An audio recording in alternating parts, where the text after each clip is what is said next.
is season 2 of The Sweater with Kathleen Dames.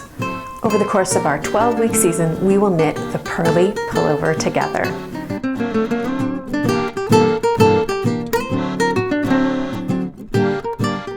Hello, my friends, and welcome to episode 3 of season 2 of The Sweater with Kathleen Dames. I'm so happy that you're here. Today we're going to talk about swatching. And I know it's a dirty word, right? It's not my favorite thing because I think, like a lot of people, I just want to be knitting. I want to be making a thing. And sometimes we forget that a swatch is also a thing. And there's no...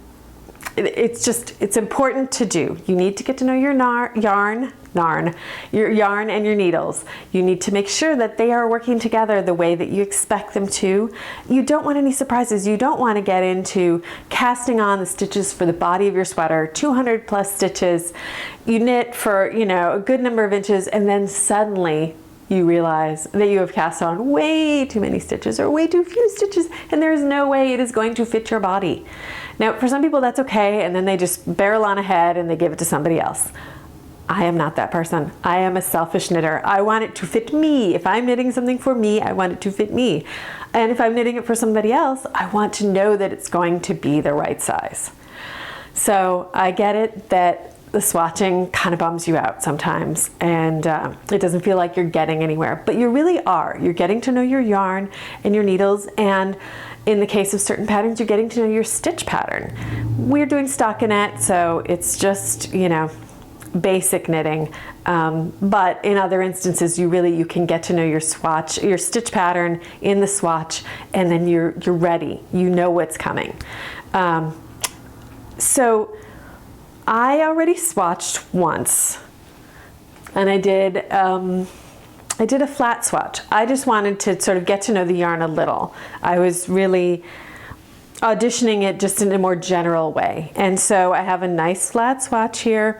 It's a decent size. I probably could make it bigger. And the bigger your swatch is, the more information you get. Because while we measure over, some people measure over 2 inches, you should measure over 4 inches, but the more inches you measure your stitches over, the better your information is. Because sometimes you think, oh, it's 4 stitches even. Well, it turns out it's 4 1/4. And 1/4 of a stitch over 4 inches doesn't seem like a lot. And it's not huge, but it is statistically significant. It is enough that it can make a difference. And sometimes the wider you get, depending on the kind of knitter you are, the wider your pieces, the sort of broader your stitches become. And so it really is important to swatch. Have I made myself clear? It's important to swatch, and the bigger you can make a swatch, the better. But of course, casting on all the stitches for a sweater isn't swatching. That's just possibly an exercise in futility. So I've done a flat swatch. I didn't alternate skeins or anything, but if you are going to be knitting with a hand-dyed yarn or something where you want to blend the skeins, you should alternate skeins, and we'll talk more about that as we get further into it. So I didn't bother to alternate. I just wanted to get to know the yarn. And but the next thing I'm going to do, now that I have a general idea, is I'm going to cast on in the round for a sleeve. And I'm going to use the sleeve as my secondary gauge swatch. So you can swatch in the round if you want and make a little tube. That's cool. Sometimes it can be a little challenging to measure stitches in a tube. Some people will do what's called like a speed swatch, where they use a circular needle and they knit across, and then they slide the needle back through the stitches and loop the yarn loosely around, and then they cut the loose strands on the back and have a nice flat swatch. It is easier to measure things flat, but we are making tubes, so I would rather you made a tube. I've kind of decided to do a little bit of both, and I've knit a flat swatch. I know that I'm going to use this US 5 needle, and I just dropped my yarn on the floor. But this is the needle I used to swatch. I'm going to use the same needle to knit. I really think it helps a lot to be consistent. And then I'm going to cast on a sleeve. And the reason I'm sort of deprecating using a flat swatch for your ultimate gauge information is that your gauge can be different when you work flat versus in the round. And so really we want our ultimate swatch, or we just want to make sure that we're not going to have more surprises when we switch. So don't rely only on a flat swatch if you're going to be working in the round. So I'm going to cast on to work in the round, and what I'm going to do is I'm going to cast on a sleeve. And the sleeve, the great thing about knitting one sleeve now as your gauge swatch is you've got one sleeve out of the way.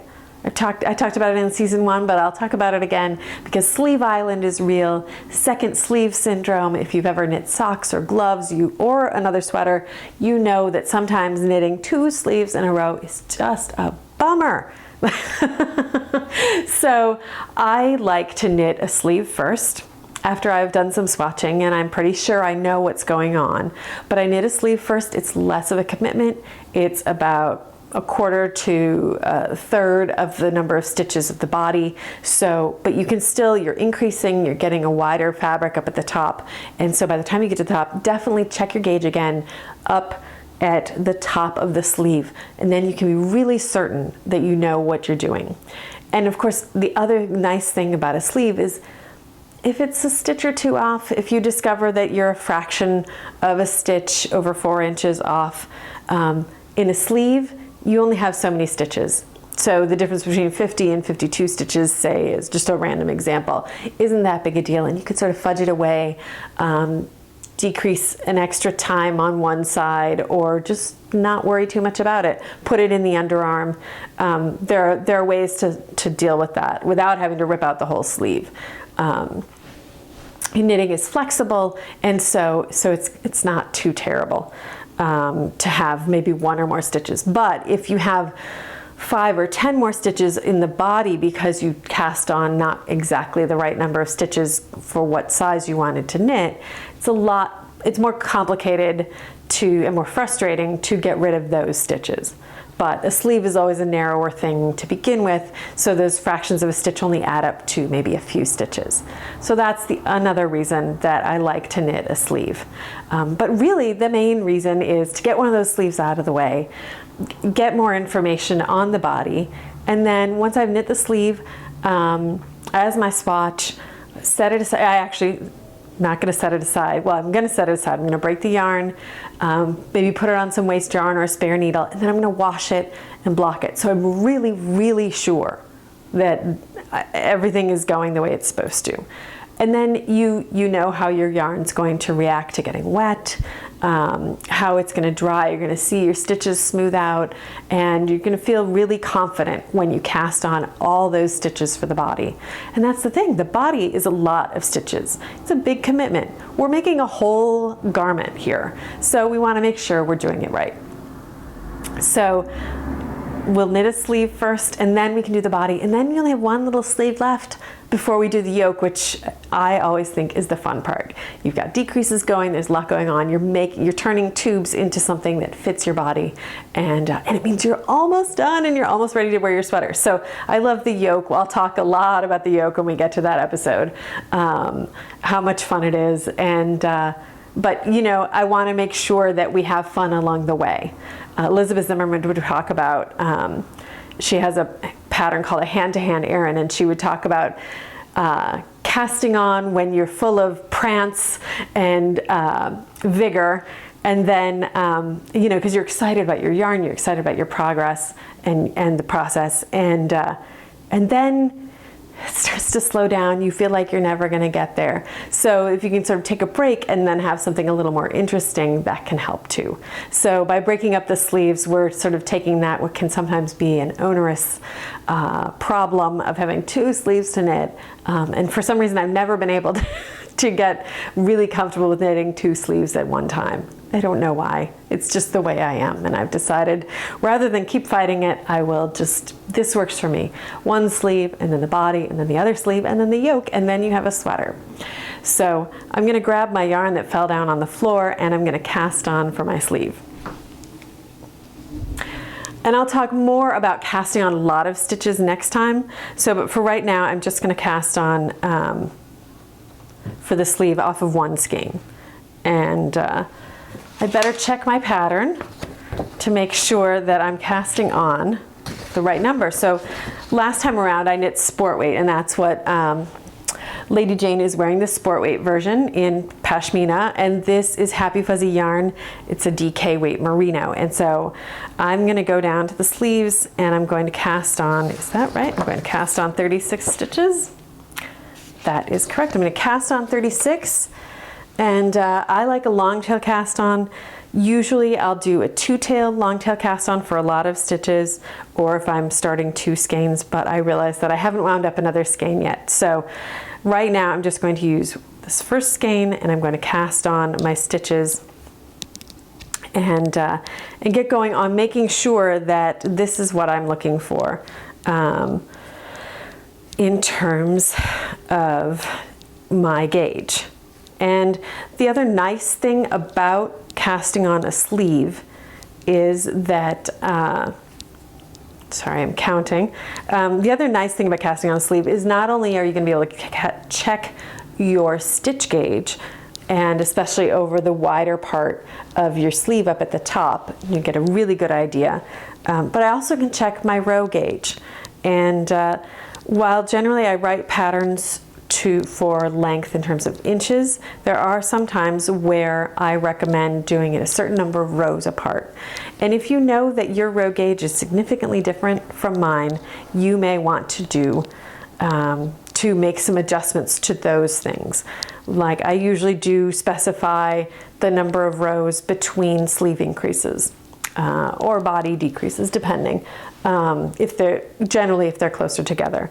So in that case, if you're getting a significantly different row gauge, you may want to make an adjustment and add or subtract a row or two to your to how often you do your sleeve increases. So let's see if I've cast on enough. 2, 4, 6, 8, 10, 12, 14, 16, 18, 20, 22, 24, 28, 30, 32, 34, 36. I cast on a lot more than 36, so 1, 2, 3, 4, 5, 6. So I need to drop 6 stitches off the needle. That's what happens when I talk and cast on at the same time. But I wanted to keep us all moving forward. So as you can see, I'm using one long circular needle. So I will be working my sleeve in the with the magic loop method. You don't have to do that. You can certainly work the sleeve on DPNs if that's the way you like to make a tube. I often like to do that. Or 2 circular needles. You could knit it flat. I would not recommend that. I think that one of the charms of this sweater is that it's all just worked in the round, so it's just a number of tubes. And of course, remember that it's the pearly pullover. We'll be wearing it purl side out, but we're working it knit side out. And most knitters are faster with the knit stitch. So if you're faster with the purl stitch, you could work the whole thing purl side out. Give me a shout out and I'll make sure that you know how to do the ribbing. But if you're a fast purler, there's no reason not to purl the whole thing. Then you're really a purly master. But I'm going to be knitting mine knit side out, and I'm going to use magic loop. And that way I'm sure that I'm just using the exact same needle for the whole thing, which I find really helps with consistency.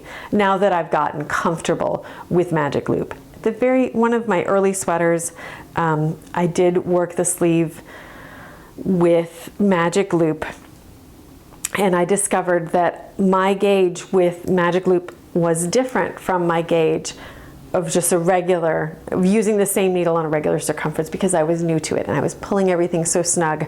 So that's something to keep in mind, is that if you know you have sort of a tighter tension when you're working magic loop, or when you're working flat, or when you're working DPNs, keep that in mind.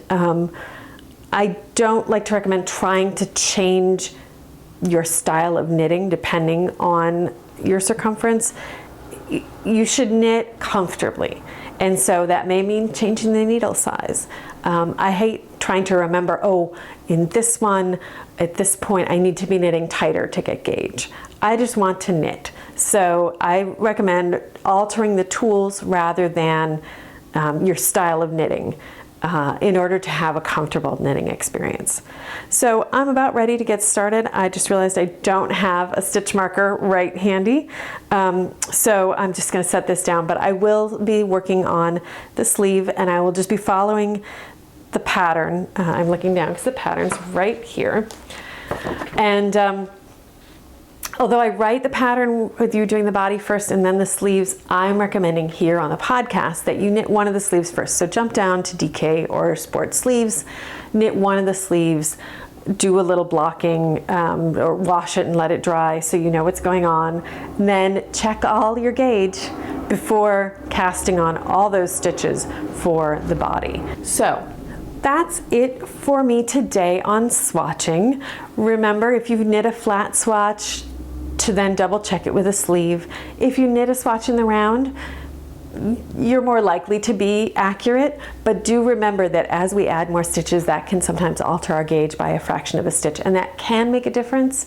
It doesn't always. So be brave, cast on, go for it. You can do it.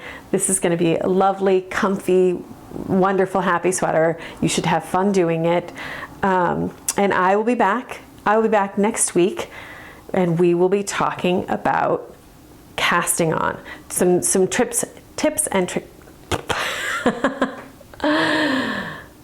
tricks, techniques. I have some great tips for you on casting on a large number of stitches. So we'll be talking about the casting on and the ribbing more, and getting to the body of our sweater. So thank you so much for being here, and happy knitting. Bye. This is season 2 of The Sweater with Kathleen Dames. Over the course of our 12-week season, we will knit the Pearly Pullover together. Many thanks to Reen at Happy Fuzzy Yarns, Corinna at Picnic Knits, Tara Swiger and my fellow Starship captains, and you for being a part of The Sweater with Kathleen Dames. Don't forget to visit KathleenDames.com/thesweater to sign up for the newsletter before July 22nd to receive your free copy of the Pearly Pullover in your welcome email. Is it after July 22nd? Just not a joiner? Purchase your copy of the Pearly Pullover from my Ravelry shop anytime. Be sure to share your progress on social media with the hashtags Pearly Pullover and KD Sweater. Questions? Comments? Visit the Kathleen Dames Design Ravelry forum today. Thanks so much for joining me, and happy knitting!